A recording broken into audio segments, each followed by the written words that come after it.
काल वृक्ष हवेली भाग 1 रहस्यमयी बुलावा।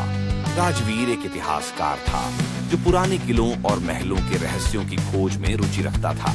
एक दिन उसे एक चिट्ठी मिली, स्याही से लिखी गई, लेकिन बिना किसी प्रेषक के नाम के। उसमें सिर्फ लिखा था, यदि तुम सच्चाई जानना चाहते हो तो काल वृक्ष हवेली आओ, रात के पहले पहर में, अकेले। चिट्ठी में एक पुराना नक्शा था जिस पर मध्य प्रदेश के एक सुनसान जंगल में स्थित एक खंडहर का जिक्र था, काल वृक्ष हवेली। स्थानीय लोगों का मानना था कि वहां कोई नहीं जाता।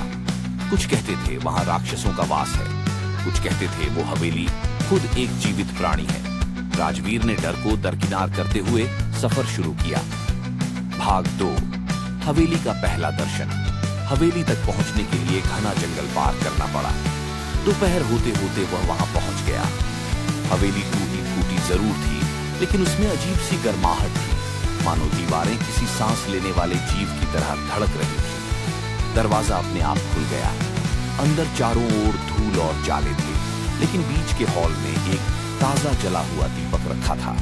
दीवारों पर उकेरे चित्र विचित्र और भयावह थे।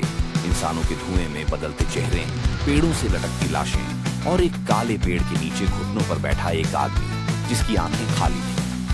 राजवीर ने कैमरा चालू किया और सब रिकॉर्ड करने लगा। भाग 3 हवेली की आत्मा। रात होते ही हवेली की हवा बदल गई। हर कोने से सरसराहट की आवाजें आने लगी और ऐसा लगने लगा जैसे कोई उसके पीछे चल रहा हो। तभी उसे एक पुरानी किताब मिली, वृक्ष शाप। उसमें लिखा था, जिस किसी ने भी काल वृक्ष की जड़ों को काटने की कोशिश की, उसे उस वृक्ष का हिस्सा बना दिया गया। राजवीर समझ नहीं पाया। तभी उसके सामने एक वृद्ध महिला प्रकट हुई, बिना आहट के। उसकी आंखें सफेद थीं और बाल जमीन तक घसीटते जा रहे थे। तू बुलावे पर आया है, लेकिन जाने की इजाजत नहीं मिली, उसने फुसफुसाया। राजवीर पीछे हटने लगा, लेकिन फर्श हिलने लगा। दीवारों से काले हाथ निकलने लगे, जैसे हवेली जाग चुकी हो। भाग 4 सच का खुलासा। राजवीर भागते हुए तहखाने तक पहुंचा, जहां उसे एक विशाल जड़ दिखाई दी, काले रंग की, धड़कती हुई।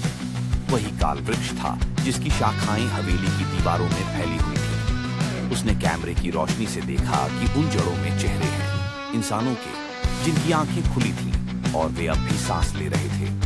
तभी एक आवाज आई, अब तू भी हिस्सा बन। राजवीर चीखा, भागा, लेकिन हवेली से बाहर निकलने का कोई रास्ता नहीं बचा था। भाग 5 आज का सच। कई साल बाद एक और खोज। आयुष काल वृक्ष हवेली की कहानी पर रिसर्च कर रहा था। उसे एक कैमरा मिला, मिट्टी में दबा हुआ। कैमरा चालू किया तो आखिरी फुटेज में राजवीर बोल रहा था, अगर कोई ये देख रहा है, भाग जाओ, हवेली जिंदा है और अब मैं इसका हिस्सा हूं। कैमरे की लाइट बंद हुई और उसके पीछे वही जड़ें फुसफुसा रही थीं, मानो एक और शिकार हवेली में आ चुका हो। अंत नहीं, क्योंकि हवेली अब भी इंतजार कर रही है।